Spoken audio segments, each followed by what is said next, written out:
Following its preview in June, Meta Quest 3 is now official and we have the latest details of the Meta latest mixed reality headset.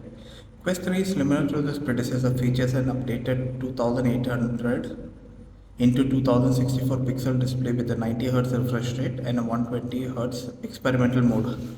You get a 110-degree horizontal and 96-degree vertical field of view.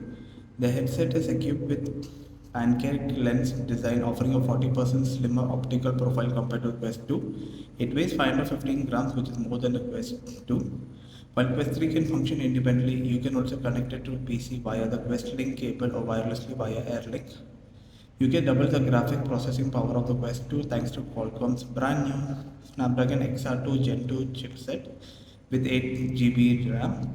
Quest 3 also has two RGB color cameras and a depth projector, which Meta claims has 10x resolution compared to the Quest 2 and 2x compared to the Quest Pro. The headset has integrated 3D spatial audio features, customizable head strap and touch plus controllers with true touch haptics. You get hand tracking with 4 IR cameras. Meta claims 2.2 hours of daily battery life on the Quest 3. A full charge takes 2.3 hours with included 18-watt charger. It's priced at $500 for the 128 GB version and $650 for the 512 GB version. Pre-order open now and sale starts on October 10th.